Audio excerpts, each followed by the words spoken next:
to the channel. क्या कर रहे हो सर आप? Hello everyone, welcome back to the channel. Shriji study centre पे आपका बहुत बहुत स्वागत है। तो हम आज फिर से लेके आए हैं आपके लिए PYQ UGC नेट के लिए MCQ जो प्रीवियस ईयर क्वेश्चंस है वो हम आपके लिए लाए हैं। आइए तो जल्दी से जुड़ जाइए आप हमारे साथ अपनी तैयारियों में और पाइए UGC नेट के पुराने क्वेश्चन जो ऑलरेडी आ चुके हैं एग्जाम्स में। ठीक है, तो स्टार्ट करते हैं with one of the question. Okay, which of the following is not a trait of a good teacher? इनमें से कौन सा ऐसा फीचर है जो गुड टीचर का नहीं है? ठीक है, नॉट बोल रहा है क्वेश्चन में, क्या बोल रहा है? नहीं। ठीक है, तो फर्स्ट ऑप्शन दे रखा है full command over the subject. Is it true? देखिए, अगर आपका कमांड किसी पे टीचर का किसी सब्जेक्ट पे होगा तो वो तो अच्छी बात है, तो नॉट की तो जरूरत नहीं है। Treating the intellectual ability of all students identically. फिर थर्ड पढ़ते हैं a lot of preparation and thinking in the subject before taking class. ये तो होना चाहिए, ये फीचर तो होना चाहिए। Effective communication and presentation skills, हाँ ये भी होना चाहिए। ठीक है, तो आप देखिए कि कौन सा नहीं होना चाहिए। This is treating the intellectual ability of students identically. हम सभी विद्यार्थियों की टीचिंग मतलब जो लर्निंग एबिलिटी है उसको या इंटेलेक्चुअल एबिलिटी को एक जैसा ट्रीट नहीं कर सकते हैं, क्योंकि सब इंसानों की कैपेसिटी समझने की इंटेलेक्चुअल और कॉग्निटिव ब्रेन अलग अलग होते हैं। तो क्या इसका आंसर होगा? सेकंड। सब बच्चों का अलग अलग नेचर होता है according to their intellectual things, so हमें उनको आइडेंटिकली सेम नहीं ट्रीट करना चाहिए। That is cool. I think ये आप क्रैक कर पाए होंगे, बहुत इजी क्वेश्चन था। तो moving to the next question, let's see. आइए, लर्निंग मैनेजमेंट सिस्टम LMS की बात कर रहा है, learning management system. So is a software application use for, जो LMS है वो एक सॉफ्टवेयर है, ऑनलाइन सॉफ्टवेयर। ये किसके लिए यूज किया जाता है? मार्केटिंग ऑफ ऑफलाइन बैचेस, या एडमिशन ऑफ स्टूडेंट्स, या थर्ड क्रिएटिंग इंस्टीट्यूशनल वेबसाइट, या fourth creating virtual student teacher groups. इसमें से कौन सा ऑप्शन करेक्ट है बताइए। देखिए, इसके अंदर जो बात कर रहे हैं creating virtual student teacher group, this is the correct answer, क्योंकि ये एक प्लेटफॉर्म है, एक सॉफ्टवेयर जहां पे आप वर्चुअली स्टूडेंट टीचर डिस्कस कर सकते हैं, अपने एजुकेशन को शेयर कर सकते हैं, एक्सपीरियंस के साथ पढ़ सकते हैं। तो आपका करेक्ट आंसर है दैट इज फोर्थ। ओके, आते हैं नेक्स्ट क्वेश्चन पे। This is one of the good question. One is labeled as assertion and the other is labeled as reason. मतलब आपको cause and reason बताना है। पहला बोल रहा है ए आपका, flipped classroom is the learner centric effective model of ICT enabled teaching learning or blended learning। ठीक है, पहला। सेकेंड रीजन जो बोल रहा है इसका, students learn concepts through videos in classroom and teacher guided discussion and problem solving is done in face to face mode. The light of the above statements, choose the most appropriate answer from the option given below. इसमें से कौन सा option सही है? क्या ये दोनों sentence सही है या एक गलत एक सही है? बताइए इसमें से कौन सा सही है। यहाँ पे आपका होम होगा। ओके, आइए बताइए। Okay, so the correct answer is, ये दोनों सही है। मैं आपको अच्छे से एक्सप्लेन करती हूँ ये क्या चीज है। ठीक है, देखिए क्या होता है फ्लिप क्लासरूम में। फ्लिप क्लासरूम के अंदर आपको जस्ट अपोजिट होता है। जैसे स्कूल में आप कैसे पढ़ते हो या कॉलेज में, कि स्कूल और कॉलेज में हम लोग पहले स्टूडेंट और टीचर्स आपस में क्या करते हैं, डिस्कशन करते हैं। टीचर्स लेक्चर्स देते हैं, स्टूडेंट वहीं पे पढ़ते हैं, सब कुछ करते हैं और होमवर्क घर जाके करते हैं। लेकिन फ्लिप क्लासरूम में है ना, सब कुछ फ्लिप कर देते हैं। यस, सब कुछ उल्टा, फ्लिप। ठीक है, कैसे कि जो हम पढ़ रहे हैं वो हम घर से पढ़ के आएंगे, वीडियो के थ्रू या फिर इंटरनेट कोर्सेज के थ्रू हम घर से पढ़ेंगे, और फेस टू फेस आके होमवर्क जो हमें पहले दिया जाता था हाउस के लिए या होम के लिए, वो हम क्लासरूम में डिस्कस करेंगे। उल्टा कर देते एकदम। कैसे? आप वीडियो और इन चीजों से तो आप क्या करके आओगे, कोर्स कंप्लीट। ठीक है, लेकिन यहाँ क्लासरूम में आके आप क्या करोगे, उसी का डिस्कशन।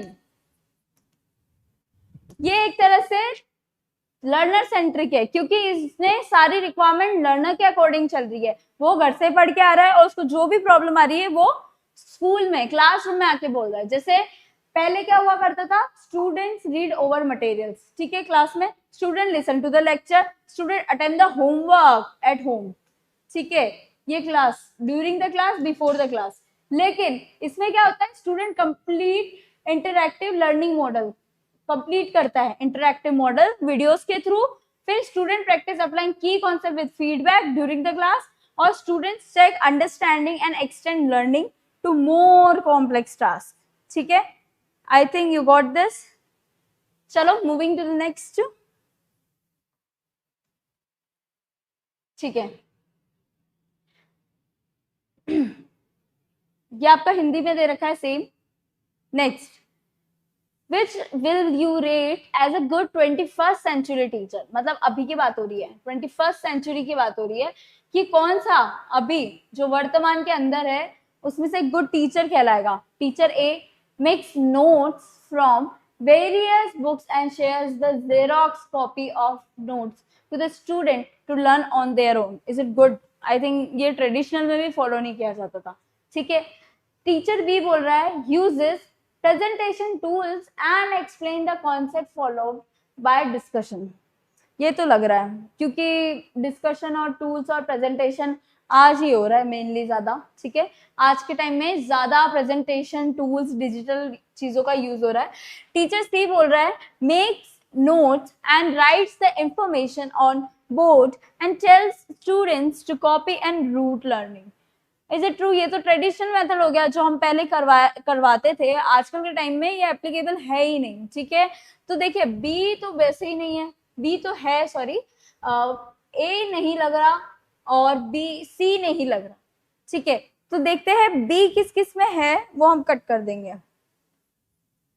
नेक्स्ट देखते हैं, यूजेस प्रेजेंटेशन ठीक है, embedded with graphical videos and animation to explain the concept and discusses with the student। yes, ये भी सिमिलर लग रहा है हमें बी के जैसा, तो ये भी सही होगा। provide good quality videos before the class and discussion them in classroom। हाँ, ये भी सही है। तो आपका ऑप्शन जो बन रहा है that is B, D and E. B, D and E जो ऑप्शन है आपका fourth, that is your correct answer. Okay, moving to the next. ये हिंदी में दे रखा है सेम चीज कि आपको 21st सेंचुरी में कैसे कोई टीचर गुड है या फिर क्या चीजों का यूज करते हुए वो गुड बन रहा है। ठीक है, चलिए आइए नेक्स्ट क्वेश्चन।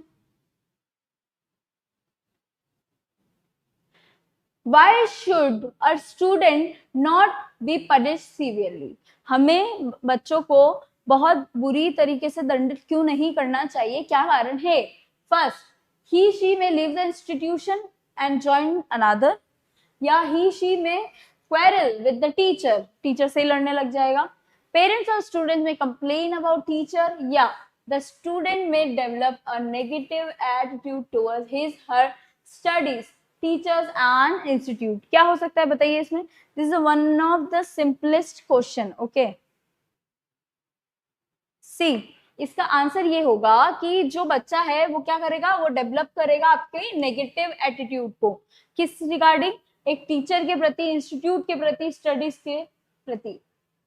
क्योंकि देखिए आप जब किसी चीज के लिए ज्यादा पनिश करते हो तो बच्चा डरने लग जाता है, और नेगेटिव उसके लिए, उसको लगता है कि अब मैं कुछ भी गलती करूंगा या कुछ भी एजुकेशन, टीचर्स, स्कूल से रिलेटेड कोई भी चीज है वो उसके लिए क्या होगी, नेगेटिव एटीट्यूड में कन्वर्ट हो जाएगी।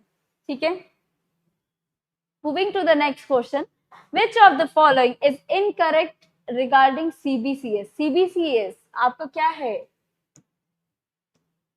पहली बात तो बताइए सीबीसीएस क्या होता है।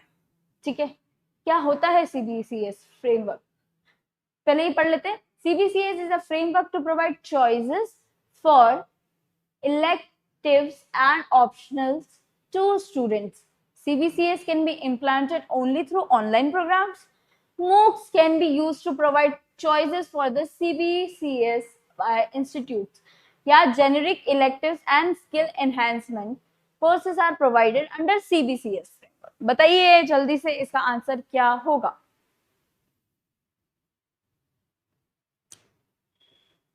डी, डी किसका, पहले ये बताइए सीबीसीएस की फुल फॉर्म क्या है।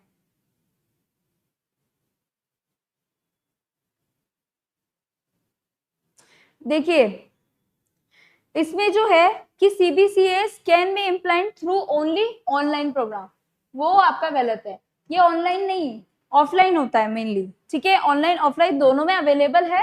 और सीबीसीएस का मेनली पर्पस क्या होता है कि बच्चों को ऑप्शन देना, क्रेडिट बेस्ड चॉइस सिस्टम इसकी फुल फॉर्म है। ठीक है, इसमें क्या होता है, आप बच्चों को कोर और इलेक्टिव और सॉफ्ट क्या होते हैं स्किल्स, इन तीनों में मैंने आपको पहले भी एक्सप्लेन किया था मेरी प्रीवियस क्लास में, कोर, इलेक्टिव और सॉफ्ट स्किल्स। कोर तो आपके रहते हैं जो आपके मेन सब्जेक्ट से रिलेटेड कोर्सेज है वो होते हैं, और इलेक्टिव जो होते हैं आपके, ठीक है, इसमें से आप चूज करते हैं। सेम ईयर सॉफ्ट स्किल्स में भी आप चूज करते हैं अलग अलग डिफरेंट कोर्सेज जो आपके नीड होते हैं, जो आपको सीखना होता है उस according. Okay, moving to the next question. हाँ सेकंड सही था। Next question, what is the sole basis of designing the curriculum. तो इसमें से सोलो बेसिस क्या था करिकुलम को डिजाइन करने के लिए, जो करिकुलम हम डिजाइन करते हैं ना स्कूल्स और कॉलेजेस के लिए, सिलेबस करिकुलम, तो क्या है, first education needs of learners, या सेकंड है commercial needs of the institute, या third constitutional and development imperatives of the country, या फिर socio economic state of parents. Answer बताइए।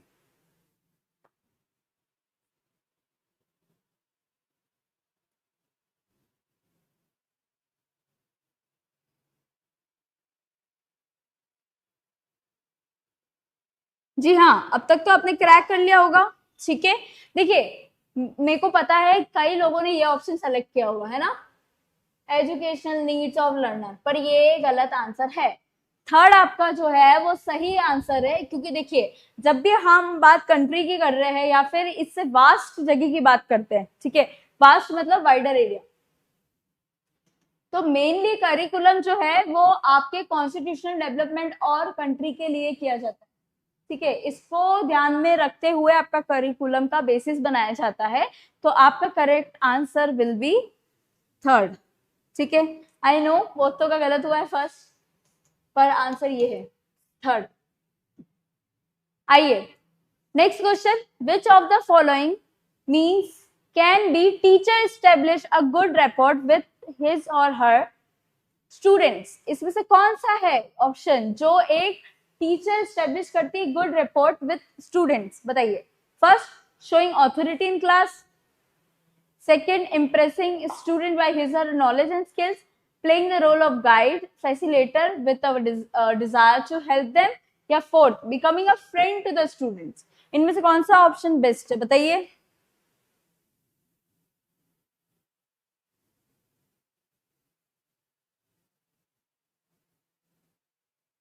बताइए बताइए जल्दी।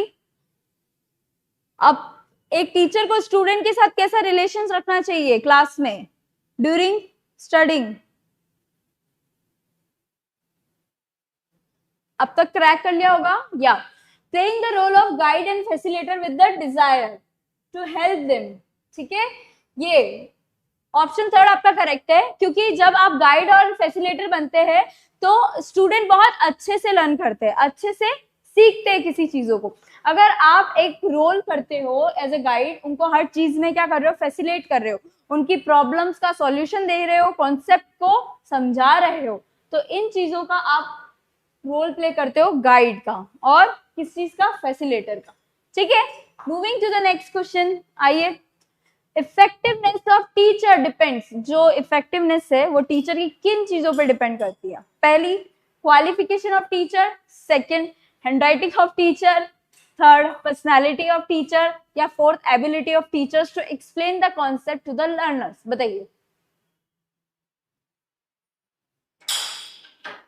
Yes, third is the correct answer. Previous का, यस, प्रीवियस क्वेश्चन का। अभी इस पे आ जाइए, इफेक्टिवनेस वाले पे।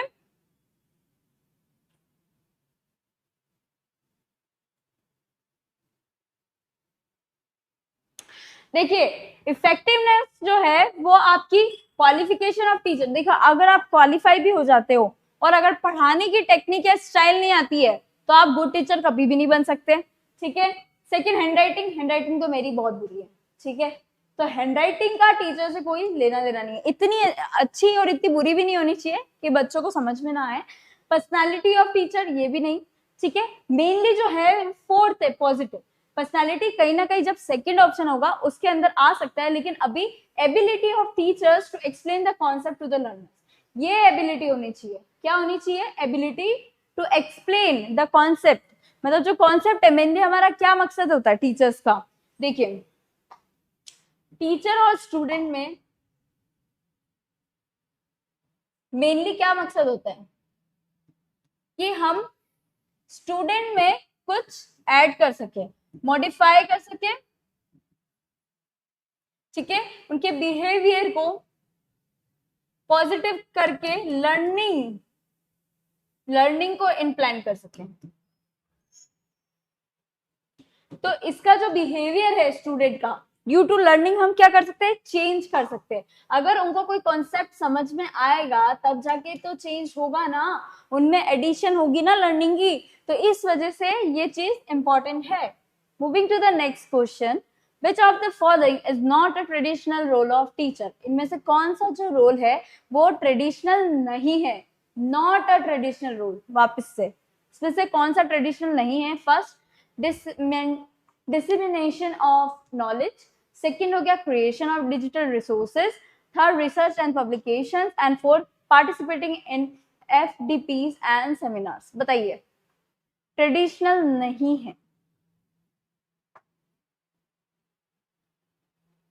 बहुत इजी कॉन्सेप्ट है या बहुत इजी है इसका आंसर? हाँ जी, देखिए, डिजिटल जो है ये ट्रेडिशनल नहीं है, बाकी सब तो फिर भी ट्रेडिशनल है। ये अभी अभी आया है, डिजिटल होना, डिजिटलाइजेशन करना, स्टडीज को, प्रेजेंटेशन को, ये सारी चीजें अभी अभी आई है 21st सेंचुरी की। तो ट्रेडिशंस में ये बाकी सारे फॉलो किए जाते थे। सेमिनार्स तब भी हुए जाते थे, ठीक है, बुद्धिज्म के टाइम पे, लर्निंग के पाठशाला के टाइम पे, तक्षशिला में, इन सब में आप सेमिनार्स वगैरह देखने को मिलेंगे। लेकिन जो डिजिटल रिसोर्सेस है वो अभी अभी ट्रेंड में आया है, अभी अभी इनसे एजुकेशन को लेना हमने स्टार्ट किया है। ठीक है, तो नेक्स्ट क्वेश्चन, मेनली हमारे यहाँ तो कोरोना के बाद से ही स्टार्ट किया है। ठीक है, the second model of communication bye जो है हमारे विबर शाम has the sequence of the following elements. Communication से क्वेश्चन है, इनको अरेंज करना है। बताइए क्या होगा इसका option? Encode, interpret, modify, extend, या नेक्स्ट है डिकोड। बताइए।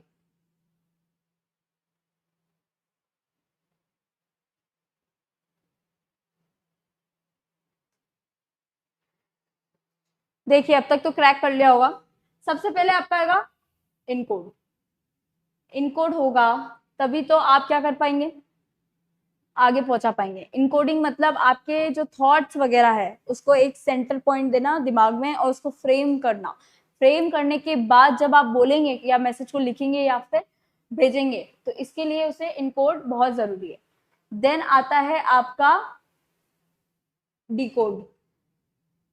सेंडर के पास जब जाएगा तो वो डिकोड होगा एंड उसके बाद आपका आएगा इंटरप्रिटेट, उसके बाद उसको वो समझेगा, इंटरप्रेट, उसके बाद वो करेगा उसको मॉडिफाई, मॉडिफाई अपने थॉट से समझेगा, सीखेगा अपने बैकग्राउंड से, वो उसको एक्सेप्ट करेगा। उसके बाद एक्सटेंड, जब वो अपने थॉट से अपनी राय, रिएक्शन, फीडबैक जो भी चीजें हैं वो एक्सटेंड देगा।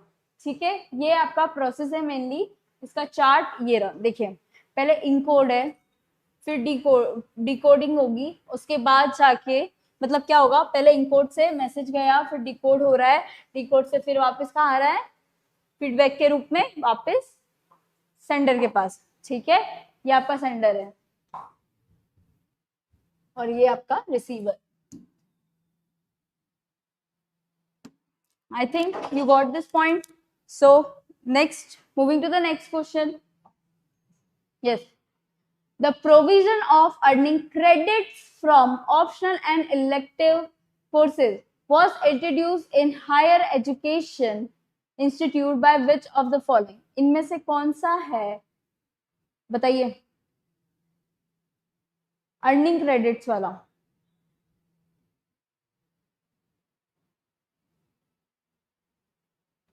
क्रेडिट्स की जो बात की थी किसने की थी,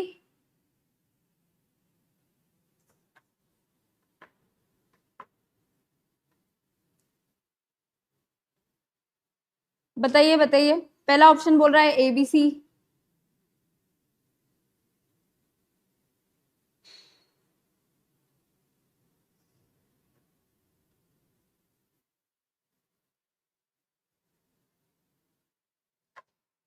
जी आपने दिया होगा ये आंसर, ठीक है, लेकिन ये नहीं है।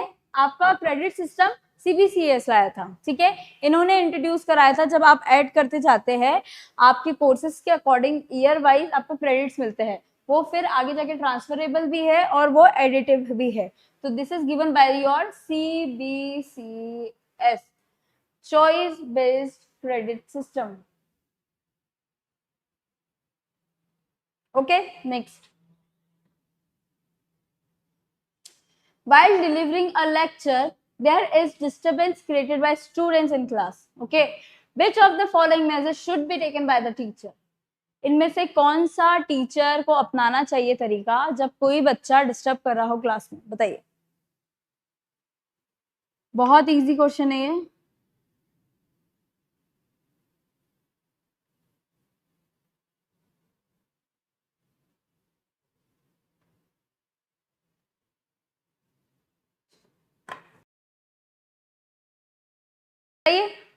फर्स्ट बोल रहा है punish those causing disturbance, second ignore and continue, leave the class and report the head of the institution, या fourth talk to the student causing disturbance and motivate them for the learning। जी answer आपका 4 होगा। हम positively handle करेंगे किसी भी situation को, जब बात होती है खराब होता है तो हम उसको क्या करते हैं, पॉजिटिवली उसको हैंडल करते हैं और पॉजिटिवली उसको मिटिगेट करते हैं, ठीक है, तो आपका ऑप्शन होगा 4th। Moving to the next question, the sequential order of mass communication element is, ये तो बहुत इजी है, बताइए क्या होगा इसमें से आंसर, आपको बताना है। Source of encoder, message, medium या डिकोडर, या E feedback mechanism.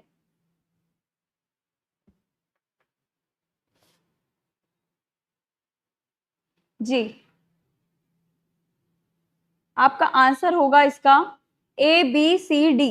Yes, A B C D, पहले सोर्स और इनकोडर, फिर मैसेज, मीडियम, डिकोड करके फिर फीडबैक। तो आपका जो ऑप्शन फर्स्ट है दैट इज करेक्ट। इन्होंने एकदम अरेंज सेम वे में किया हुआ है, 1 2 A B C D E F.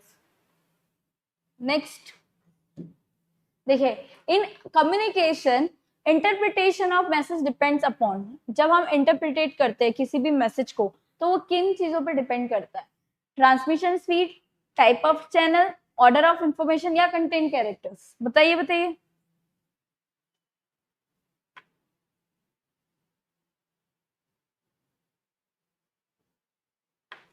Yes, इसका आंसर होगा आपका सी और D, that is your third option. आपका जो मैसेज है वो इंटरप्रिटेशन किस पे डिपेंड करता है, मेनली ऑर्डर ऑफ इंफॉर्मेशन, की इंफॉर्मेशन किस ऑर्डर और स्ट्रक्चर में दी गई है, और दूसरा कंटेंट का कैरेक्टर किस हिसाब से, किस नेचर का कंटेंट है, कौन सा कंटेंट है, उस हिसाब से आपका मैसेज पे डिपेंड करता है।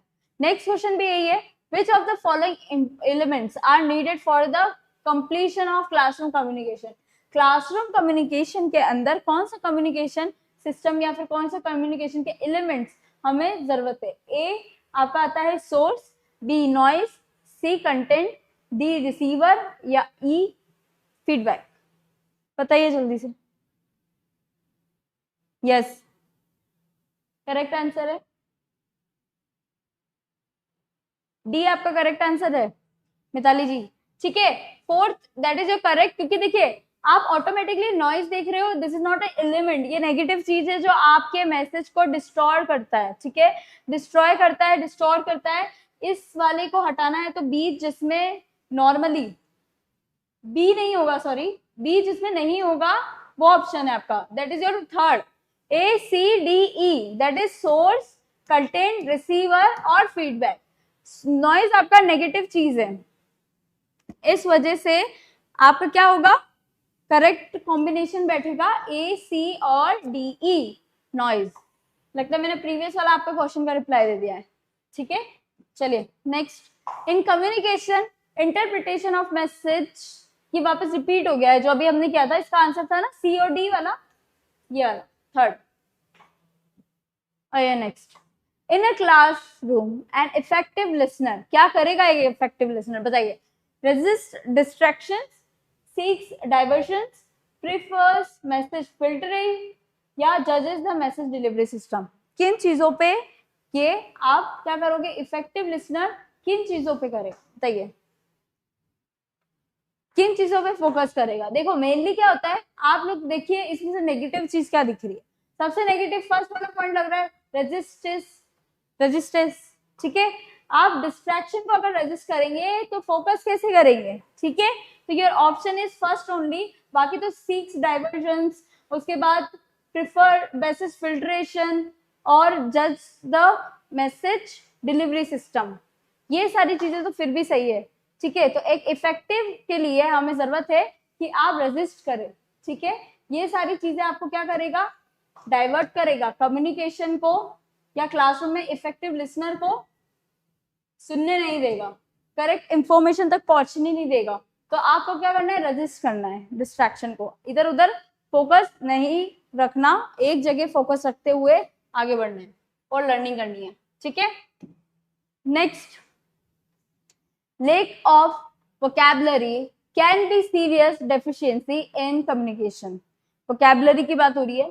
ठीक है, one's vocabulary need not be too complex or simple for communication in light of above statements। कौन सा वाला है, चले बताइए इसमें से ऑप्शन कौन सा होगा, बहुत सही है, बहुत गलत है, एक सही गलत है, या फर्स्ट सही फर्स्ट गलत, बताइए। वोकैबुलरी एक तो बताइए, जब आप वोकैबुलरी की बात कर रहे हैं, ठीक है, देखिए मेनली एक पर्सन को ना वोकैबुलरी क्लासरूम में या फिर बाहर बात करते हुए वो यूज करनी चाहिए जो कॉमनली यूज करते हैं, न ज्यादा कॉम्प्लेक्स न ज्यादा इजीएस्ट जो उसको मीनिंग नहीं कर पाए। मीडियम लेवल का वोकैबुलरी यूज करना चाहिए जो अगले को समझ में भी आए, और ज्यादा सोफिस्टिकेटेड वर्ड्स को यूज नहीं करना चाहिए। तो ये इसका करेक्ट आंसर है first, both statements are true. ये बताइए, small group communication fulfils the relationship needs, okay, and second बोल रहा है however small group communication does not serve task related needs. Task related needs मतलब जो आप task के लिए ग्रुप बनाया हुआ है वो ही टास्क पूरा नहीं कर पाते हैं स्मॉल ग्रुप कम्युनिकेशन। तो बताइए इसमें से करेक्ट ऑप्शन क्या होगा। जी बिल्कुल सही, ठीक है, ऑप्शन फर्स्ट, वेरी गुड। ठीक है, इसमें क्या होगा, देखिए फर्स्ट तो सही है लेकिन सेकंड नहीं, इसमें आपका फर्स्ट तो सही है लेकिन सेकंड क्या होगा, गलत होगा। क्यों होगा, फर्स्ट सही है और सेकंड गलत, क्योंकि टास्क कंप्लीट हो सकता है कम लोगों में भी। ठीक है, इसमें फुलफिल तो कर रहा है रिलेशनशिप, तो आपका ऑप्शन होगा statement first is correct but second is incorrect. Task बिल्कुल फुलफिल होगा। ठीक है, डज नॉट, अगर यहाँ पे होता है ना डज तो आपका दोनों सही होता। Next, from the communication perspective, which of the following variables distinguish one culture from another? कौन से ऐसे कम्युनिकेशन के पर्सपेक्टिव है जो एक कल्चर को दूसरे कल्चर से अलग करते हैं, बताइए।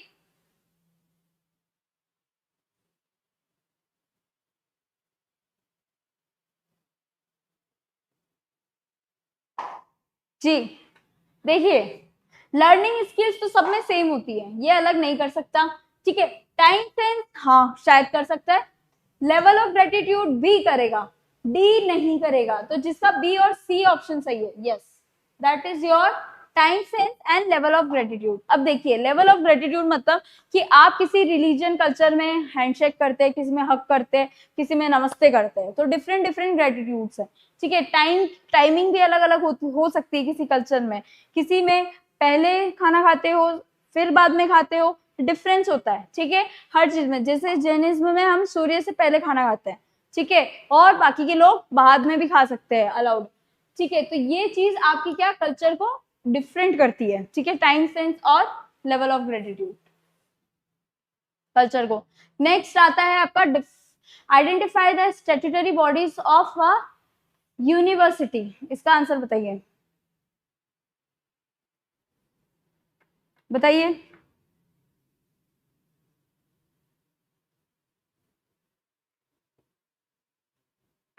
ये आपका प्रीवियस ईयर में क्वेश्चन 3-4 बार आ चुका है इसके ऊपर।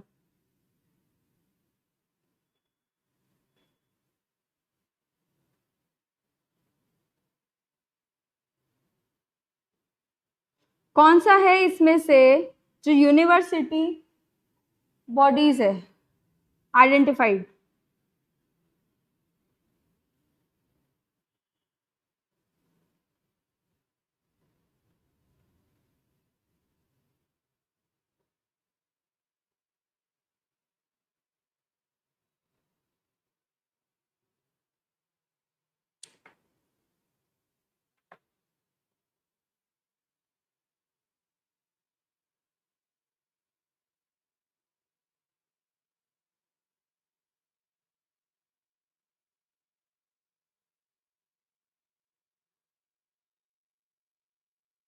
बताइए इसका आंसर क्या होगा?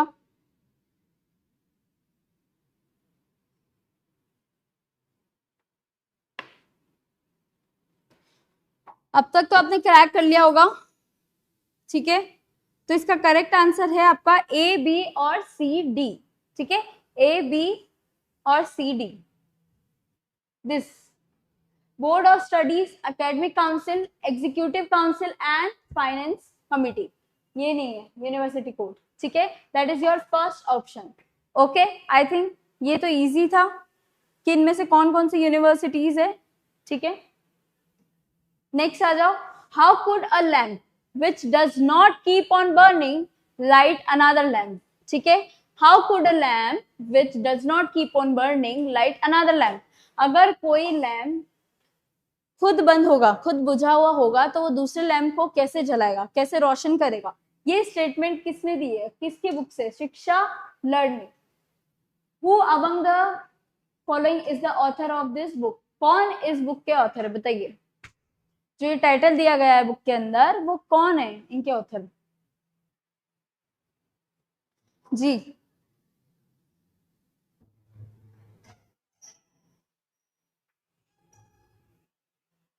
देखिए, इसका ऑप्शन होगा आपका रविंद्रनाथ टैगोर, ठीक है। इन्होंने अपनी बुक में दी थी ये वाली स्टेटमेंट कि जब एक लैम्प बुझा हुआ है तो वो दूसरे लैम्प को कैसे जला सकता है, ठीक है। This is the main proverb.